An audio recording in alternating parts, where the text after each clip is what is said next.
Hello beautiful people, welcome to Ray's World. It's good to have you here. My name is Ray, if you didn't know, and thank you for tuning in. So last week I made a video about transition from Bethel back to home or wherever you move to next, and just the change of that. And so after I uploaded the video onto YouTube, I thought of like a couple more points that I really wanted to talk about and add to the video, and I thought, dang it, I'm gonna have to make part two. So here we are with part two. So watch part one if you haven't seen this. And also I just want to say I had a couple of messages from my last video, just people checking if I was okay, and I just want to say, like, guys, I'm fine. I'm loving life. I love where God's got me.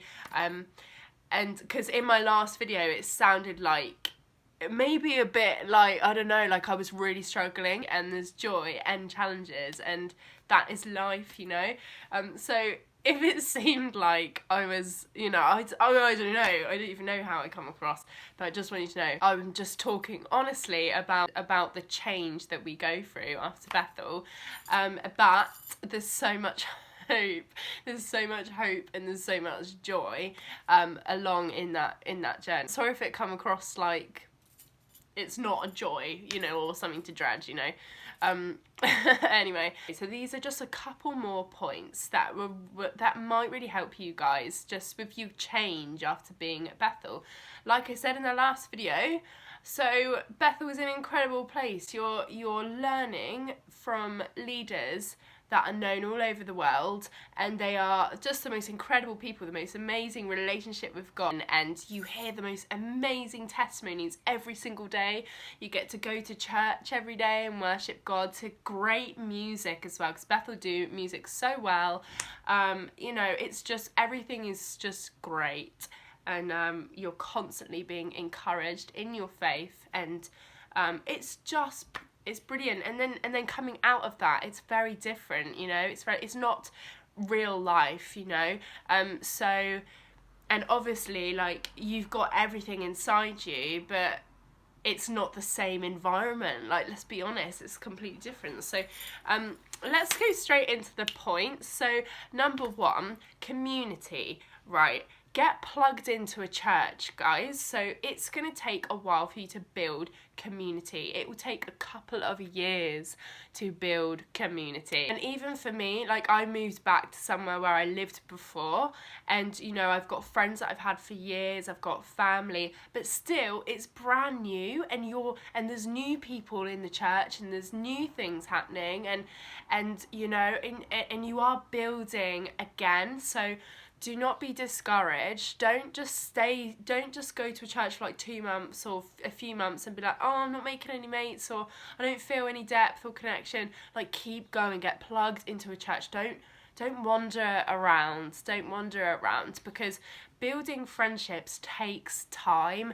And obviously when you go to Bethel, you get close very quickly, because it's like it's an intense course, you know, just like uni or anything like that.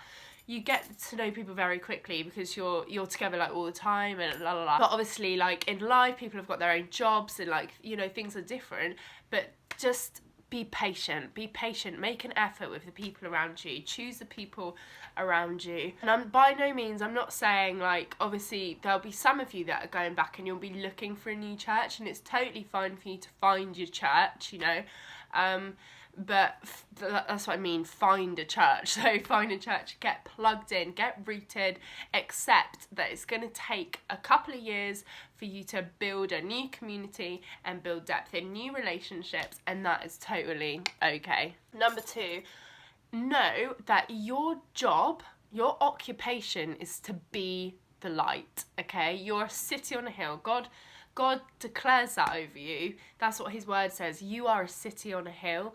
And I don't care, like, some people, I know that a lot of people want to come out of Bethel and be like, I want my dream job, I want to go into ministry, all those things.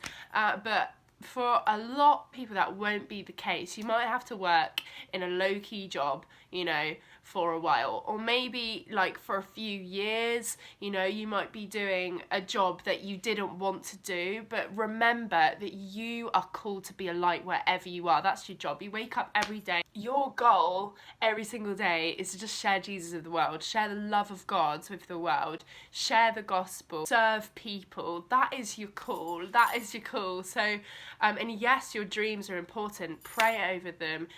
Dream big. Get people to speak into your dreams, but don't be discouraged. Don't be discouraged, and trust in God. Oh my gosh, trust in God. His timing is perfect. Yes, go after your dreams, but be in line with what God is saying. Is he telling you to just be and trust him with the process? Is he telling you to go after things? Like, what is God saying? And yes, your dreams are important, but you're called to be a light. So just be in that. Just be in that. Even if you hate your job and you can't stand your colleagues or whatever, you're called to be exactly where you are. So just be there, and just be Jesus to the people around you. Number 3, give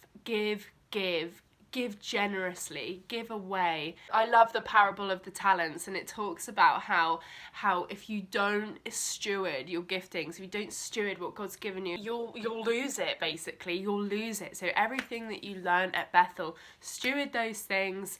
Make sure that you are just releasing those things, giving those things away in your daily life, even if that's just love. I mean, I say just love. Love is all we need anyway. So love people well, and yeah, practice what you've learned. Practice it.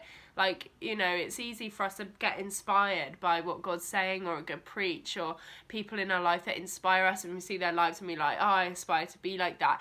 But it's no good if you're not going to practice those things. And practicing those things takes self-discipline, courage, and those 2 words cover it. So pour out what God has given you. And then the beauty of that as well, the more you give away, the more you receive as well anyway. So it's a win-win situation. Number 3, process pain well. Don't be discouraged by your feelings. Like, look at your feelings, be like, why am I feeling like that? What do I need right now? You know, go to God before you go to other people as well. So work out how you process pain.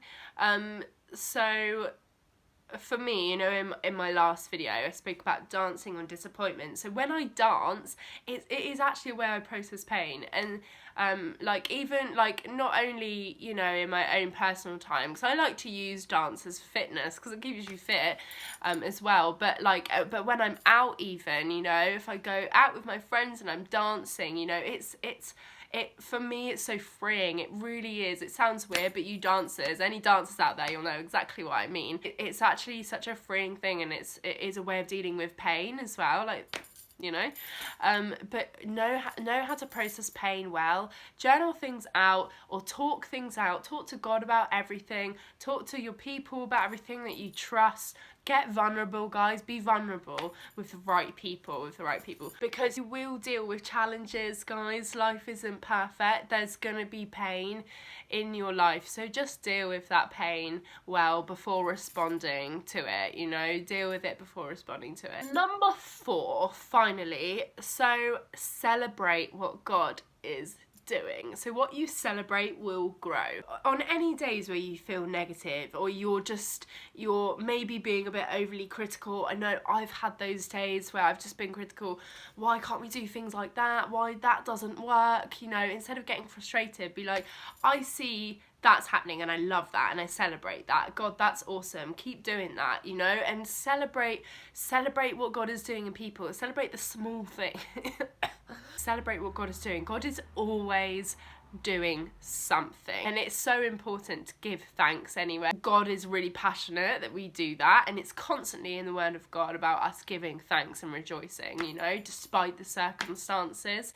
So keep celebrating, guys. If you're in a job that you don't want to be in, right, and you feel discouraged and you don't have hope for the future, and you just think, oh, did I drink the flipping Kool-Aid, like, am I bonkers, sort of thing, you know, celebrate what God is doing, even when it's really hard, even when it's really, really hard and you don't see how you're gonna get from A to B. Celebrate, celebrate, celebrate. And if you can't find anything in your own life, there's always something, like the breath in your lungs. Like, you have life, you're alive, you get to be alive every day and share the love of God with everyone around you. Like, those things are worthy of celebration. So take these points and make them, you know, your own.